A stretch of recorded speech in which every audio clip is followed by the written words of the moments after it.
It wasn't so long ago that all communication or most communication was done either through a voice or when you can see somebody. And so conversations then were much more nuanced. You can go back and forth, and there was some kind of connection that happens as you're talking with someone and you see them face to face. What's happened with social media now is that people are expecting to be in contact with people all the time.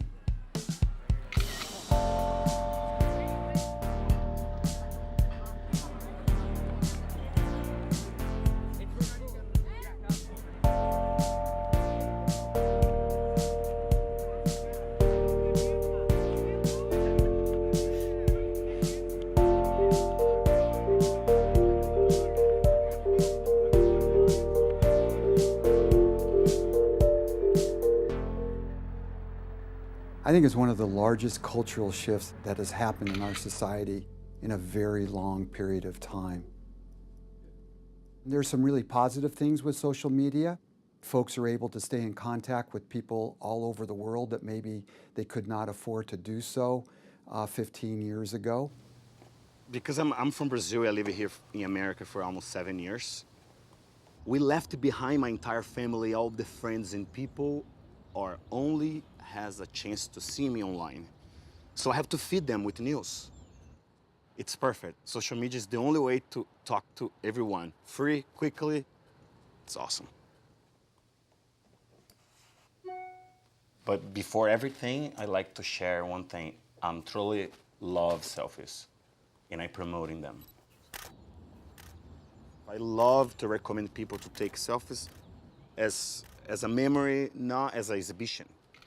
It makes me want to look good. Like, I would have to, fix my hair, make sure my makeup is good, and you're just always wondering when you're not on your phone how many likes and if people are gonna write on it. My first selfie was 127 weeks ago. I'm assuming that I was in 8th grade. I think it was just when I was having a really good hair day, so I decided to use that photo. Photography is my life, by choice. 1, 2, 3. My photography it's all about people, and I love to get to know them. 1 second. And I see my dad filming, take pictures everywhere, and I get a passion for that. In the beginning, it's a hobby, but then you become a job.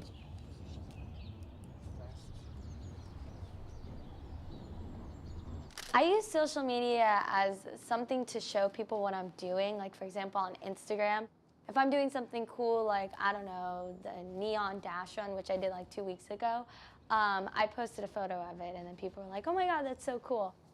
I use social media, like Carly said, to post stuff that I like and that I'm sure people would like to do. Maybe they would be like, oh my God, maybe I could hang out with Taylor, or I can be her friend. I don't know, I just like doing cool things and showing people that I do cool things. I think that they think by Instagram that tells them how many friends that they have, and they kind of gear their friendships. They're always looking at their likes, how many people like it. Does it matter to you how many likes you have? Yes. Yes. Because it makes me feel special.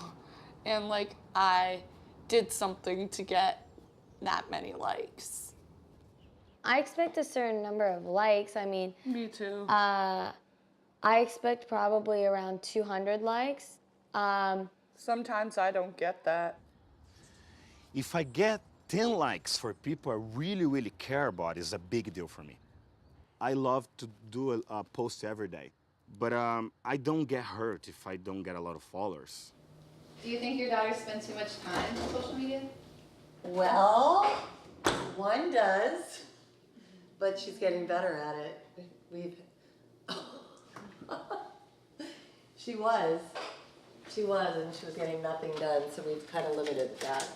The other one, I see her late at night when she's supposed to be asleep with the phone on, so yes, both of them. I don't feel that I'm addicted. I do feel that I use it sometimes. I feel that I use it in appropriate situations, like when I'm in the car and I'm bored, and you know, if my parents are talking or something like that. I'm finding students addicted to the social media. Especially if you have like a lot of followers or people watching your stuff. Oh yeah, it's definitely addicting.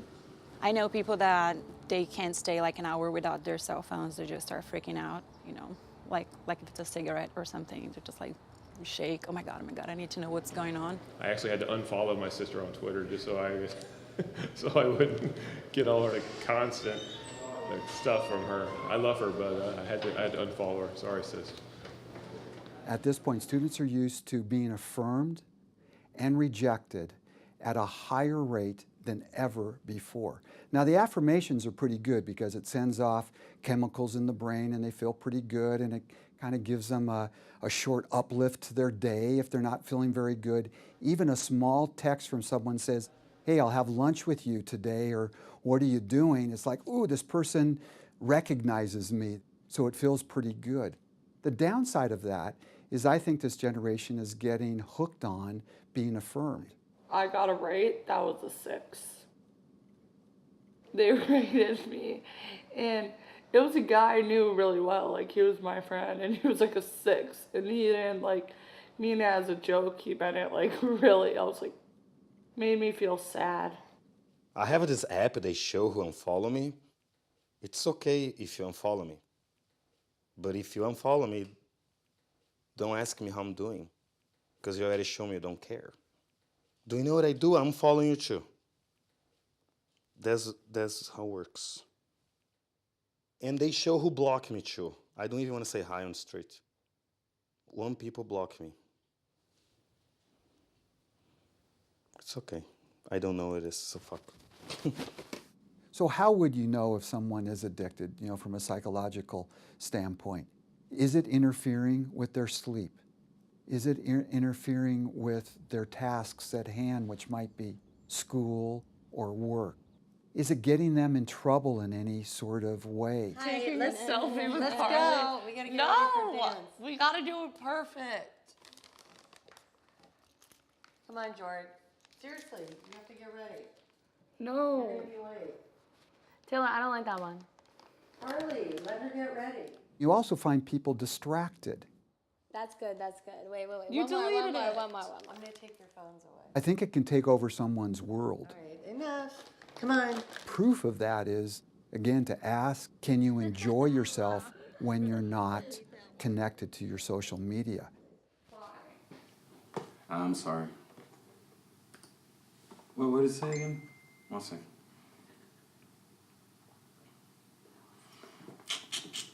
I love this, like, look. What's the future of social media? What do I see?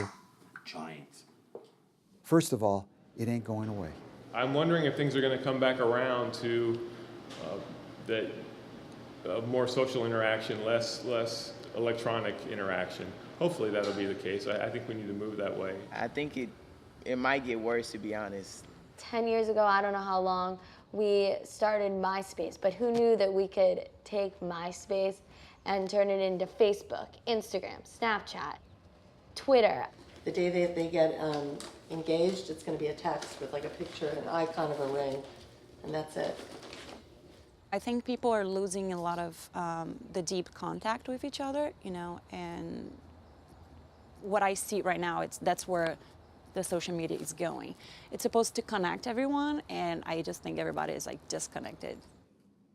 Well, I'm wondering about the future as well. I just don't think there's any science out there that's saying this is completely safe. You have to be real careful about cause and effect. On one hand, I start to feel a little bit critical and go, man, they should be out there playing and doing that. And I still have that sort of critical voice a little bit. But I'm also thinking, what is this person going to be like in 20 years?